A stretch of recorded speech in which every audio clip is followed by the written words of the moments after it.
When my wife begged me to stay, I didn't feel relief. I felt numb. Because begging only happens when someone realizes they've already lost control of the situation. And by then, the damage is usually done.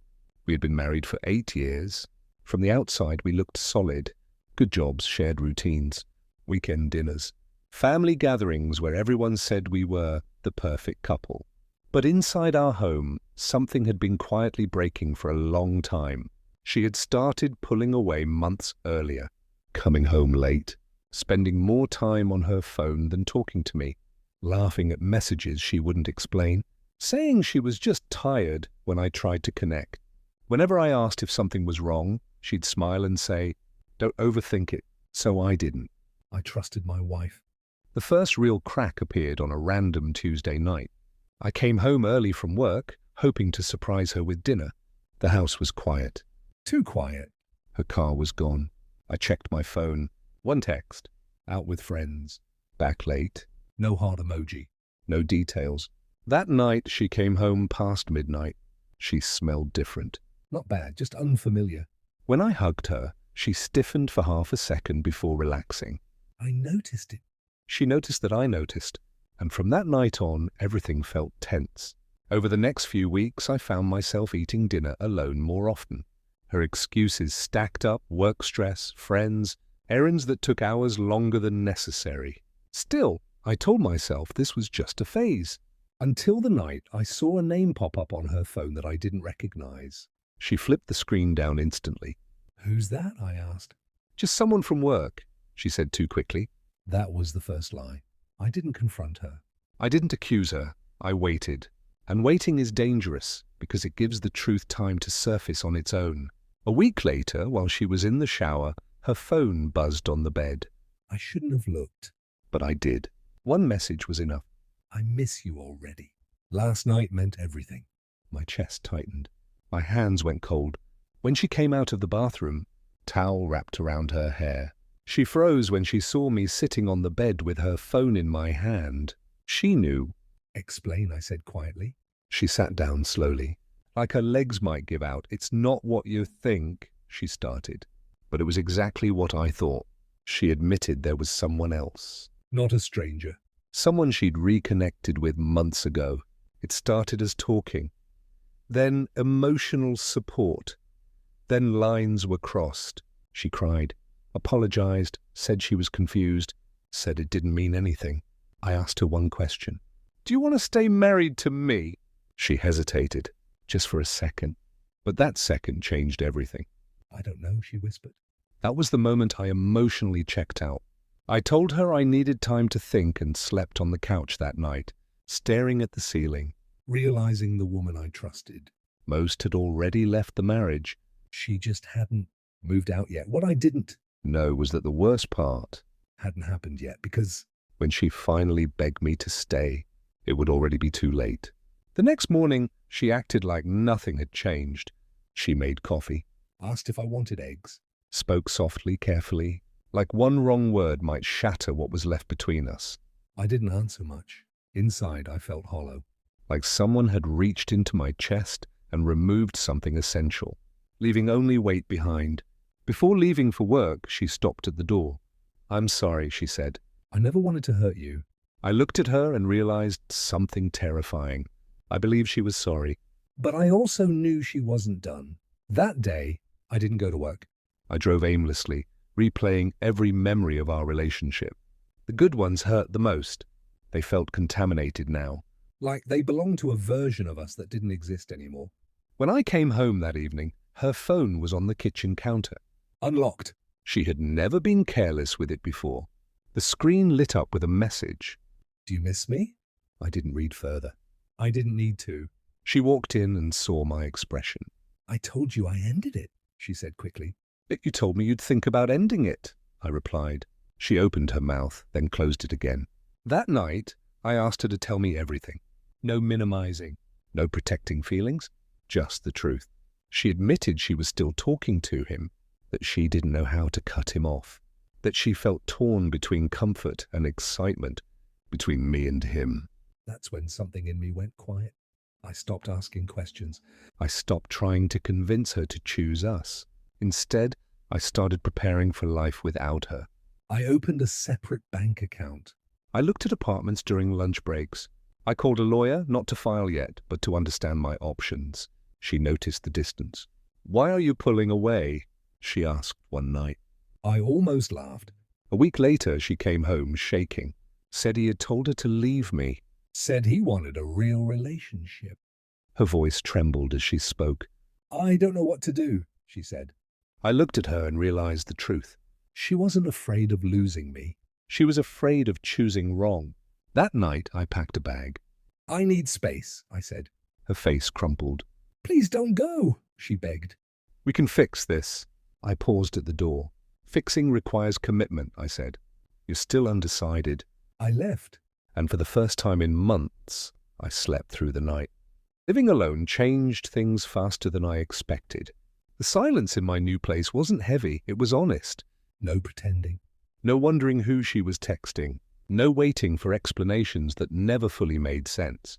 She called every day, sometimes crying, sometimes angry, sometimes calm and logical, like she was trying to negotiate my return instead of repairing what she broke. "I've chosen you," she said on the third day. I didn't respond right away. "Chosen," I repeated. "Or settled?" That question upset her more than anything else I'd said. "I cut him off," she insisted. "I blocked him everywhere." "After how long?" I asked. She didn't answer.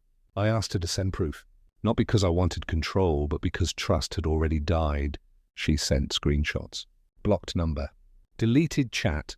Too clean. Trust doesn't come back through screenshots. We met in person a week later at a cafe. Neutral ground. No memories attached. She looked exhausted. Dark circles under her eyes. Hands shaking as she held her coffee. "I can't lose you," she said. "Please come home." That was the first time she truly begged. And still I felt nothing. "I needed you to choose me before I was optional," I said quietly. She reached across the table. I pulled my hand back. She cried openly then. People stared. I didn't care. "What do you want me to do?" she asked. I answered honestly. "I want peace. And I don't have that with you anymore." She whispered, "I'll change." I nodded. "I believe you. I just don't believe I'll ever feel safe again." That was when her tone shifted. She accused me of giving up too easily, of not fighting for our marriage, of abandoning her when she was struggling. I realized something painful in that moment. She wanted forgiveness without consequences. She wanted me back, but not accountability. I stood up. "I didn't leave when you were struggling," I said. "I left when you kept choosing someone else." She watched me walk away. That night, she showed up at my apartment unannounced. Crying, shaking, on her knees. "I'll do anything," she begged. "Please don't throw us away." I helped her stand. But I didn't let her in. Because begging only matters before betrayal, not after it. And she still didn't understand that. After that night, something shifted. She stopped begging. Instead, she became quiet, distant, almost resigned. The messages slowed. The calls stopped coming daily. For a moment, I wondered if she had finally accepted what she'd done. Then the guilt crept in. I questioned myself constantly. 8 years isn't nothing. Shared holidays. Inside jokes. Plans that stretched years into the future. I asked myself if I was being too harsh. That's the trap of loving. Someone who betrays you start doubting your own boundaries. One evening, she asked if we could talk one last time. "Just closure," she said. Against my better judgment, I agreed. We met at our old house. She had cleaned everything. The place looked untouched, like she was trying to preserve a version of us that no longer existed.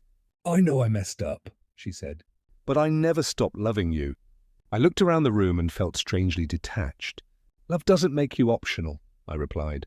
She told me he was gone now, that he'd moved on, that she realized too late that I was the only stable thing in her life. That word, stable, cut deep. I wasn't her choice. I was her safety net. "I begged you to stay before I crossed the line," I said.